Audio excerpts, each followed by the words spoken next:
So hey guys, there is a dragon living in the city of Greyhawk right now. Not in a dungeon, not in a mountain lair, in a house in a city hosting poetry readings. Gary Gygax and Jim Ward buried one of the strangest creatures of all AD&D right here in Greyhawk Adventures. This book right here. And almost nobody talks about it. But today I'm going to fix that. We're going to talk about the Greyhawk Dragon.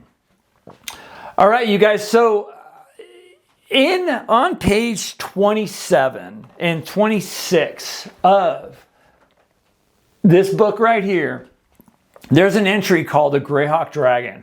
And this thing is really, really cool. And I'm going to read out of this. He says, although considerably smaller than many of its kin, Greyhawk dragons share the strength and robustness typical of other dragons.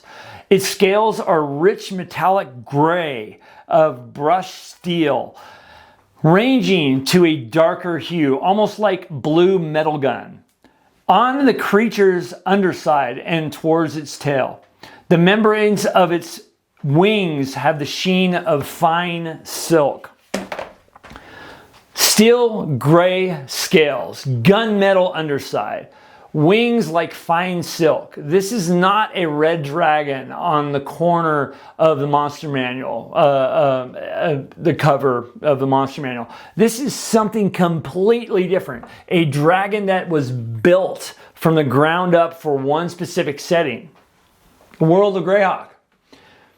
So let's talk about some of the stats of this. I mean, it's awesome stats, right? So AC 0, 11 hit die, THAC0 of a 10, right? So on a 20 roll, they're hitting Walth, right? In spider form. 25 feet long. By the numbers, this is a serious dragon, comparable to a mature standard dragons of Monster Manual. But the numbers are not the interesting part, right?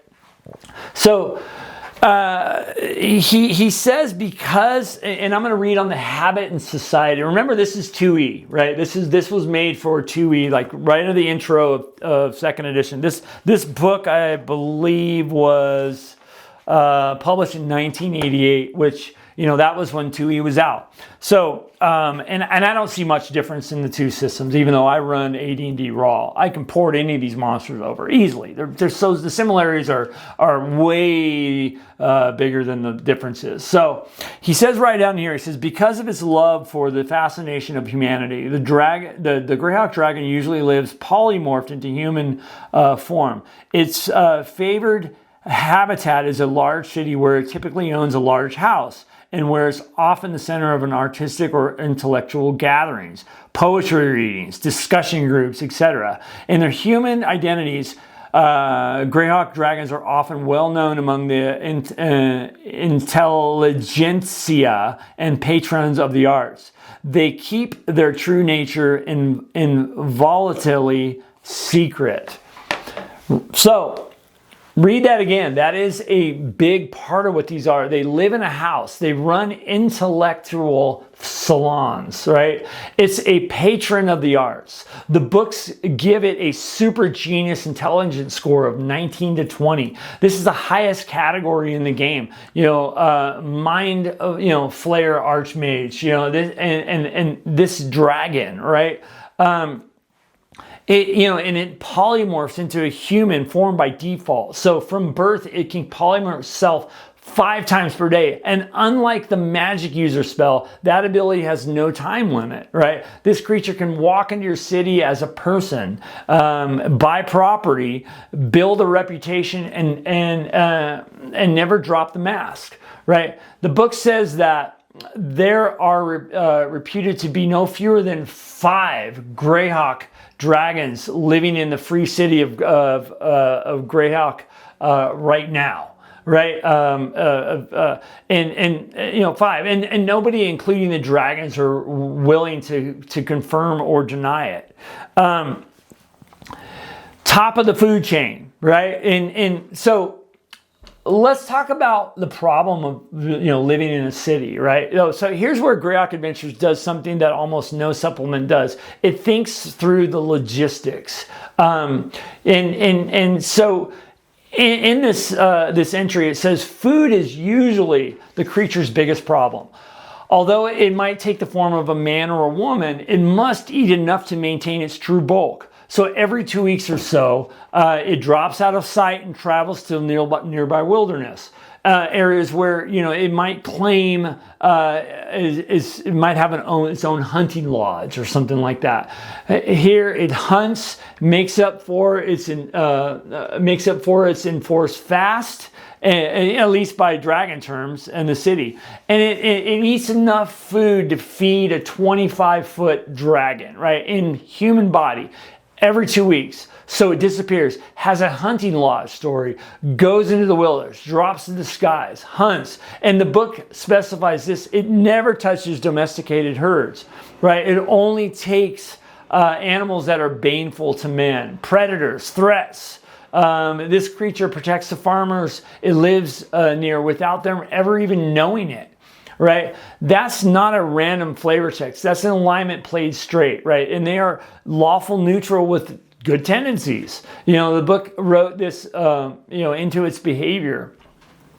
So let's talk about when the mask comes off. Another part in the book, it says, at the heart, a peaceful creature, the Greyhawk Dragon avoids combat where it can. If conflict is inevitable, however, it fights with great intelligence and lethality. In addition to its claw bite attack routine 3 times per day, it can excel a highly toxic gas. Save versus poison at -4 or die.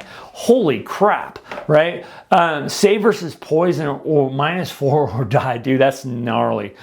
3 times a day. That's not a trap for players to walk into. That's a DM tool for escalation. I mean, the gas can fill a 30-foot cube on its side, but the dragon can meter the amount. It specifically says that in the book. And it's not a static cone. The creature controls output. That means the smart Greyhawk Dragon in combat is calibrating its weapon enough to drive intruders off, not necessarily enough to kill everyone in the room. And it's super genius intelligence. So think about being able to manipulate that. There's also a partial protection mechanic that most DMs might skip here. Coding, where players, if they knew about this and they were intelligent enough, they can code exposed skin with lard or grease, because this thing can go through your pores. It also, not the breath weapon, not only just breathing it, but coating your skin with lard or grease going to reduce the penalty for -4 to -2. The gas is absorbed through the skin, right? So, and not breathed. So grease up protects you, right? So grease your body up. That's a kind of a funny table moment. I think I'd love to hear if anybody's done this, but the other thing too is the magic system for these guys is absolutely bonkers, right? So I'm going to read this out loud on page 27. In preference to any physical attack, the dragon is likely to use magic, right? At the early age, it has 4 first-level spells. Therefore, it gains 4 spells in progressive higher level at each new age bracket, the age bracket from the monster manual. Thus, an old age has 4 spells in each level, 1st through 6th, right? From birth, it can also polymorph self 5 times per day. Unlike the regular magic, this is unlimited duration, like I said earlier, and the Greyhawk Dragon is immune to magic user spells 1st through 4th. Against all other magical effects, it has a 75% magic resistance. And you know how that works on top of the saving throw. So spell immunity for magic spells of 1st through 4th level, 75% magic resistance, and a spell progression that runs all the way through 6th level spells at old age. That's Disintegrate, Death Spell, Globe of Invulnerability on a creature that already has 11 hit die and a 0 armor class. By preference, it leads with magic, not claws, not breath weapon, but magic, because it is smarter than your party and it knows what your party can do. It will reach for the tool that solves a problem, with the least amount of drama. Charming, and it's going to use all those different means without even going into combat, right? And it can use all magical items permitted by the magic user class, right? So these are like dragon magic users, wand, staff, rods, rings, scrolls. This dragon has been in the city for decades, and it has time to acquire things. Running this creature is, as a DM means, they're basically been collecting for 20, plus years, right? So let's talk about the society portion, right? So Greyhawk dragons are very rare creatures, it says. Even the largest cities might only have 1 or 2 living secretly in mist, right? Although they take stringent precautions to prevent their true nature from being discovered, one Greyhawk dragon can recognize another one on sight. Dragons in the same city are usually cordial to each other, right? Although they don't usually seek each other's company. But every 12 years, however, the dragon seeks a mate, right? Often from another city. That's pretty cool that they put that in the ecology and society entry of this.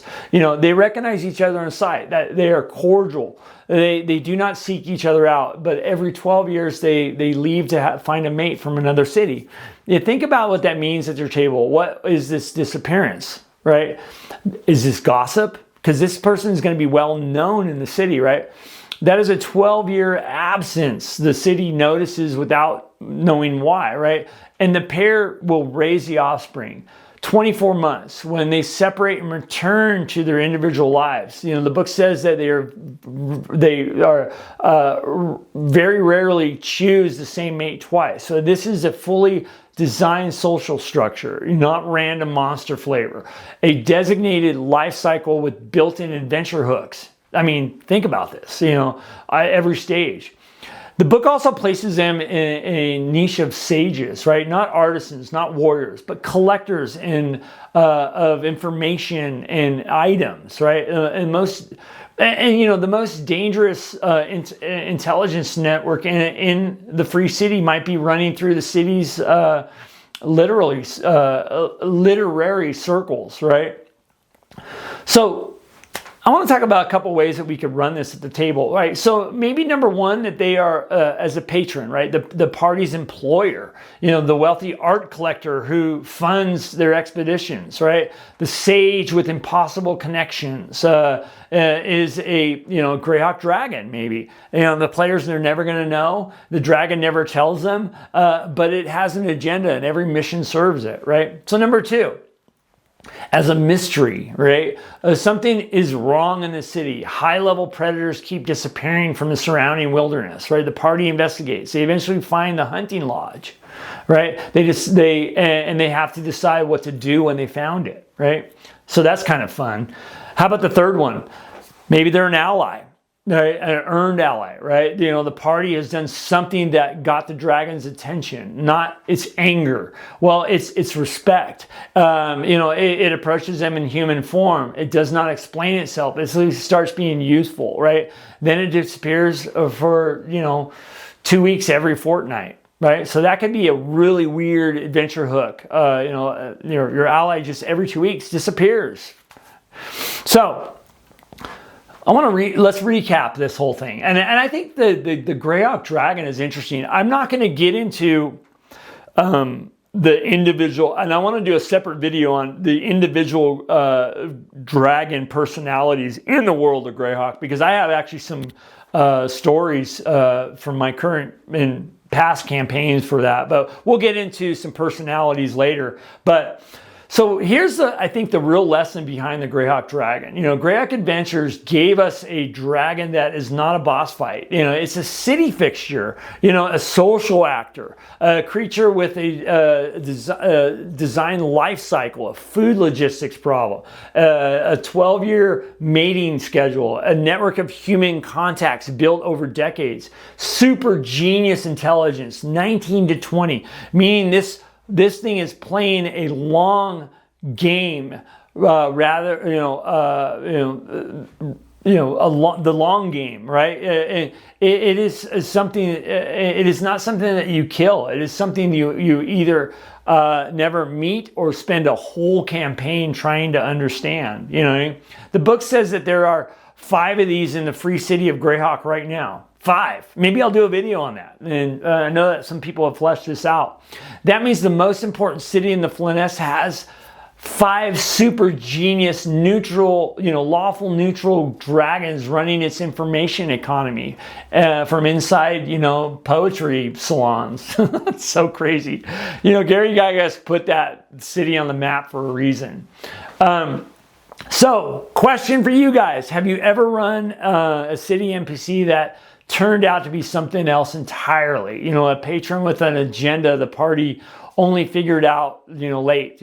Was it a Greyhawk Dragon, right? Have you ever ran a Greyhawk Dragon in your Greyhawk campaign?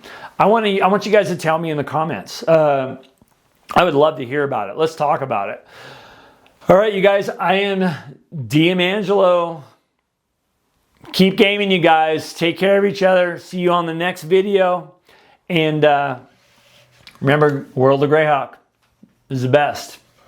All right. Bye-bye.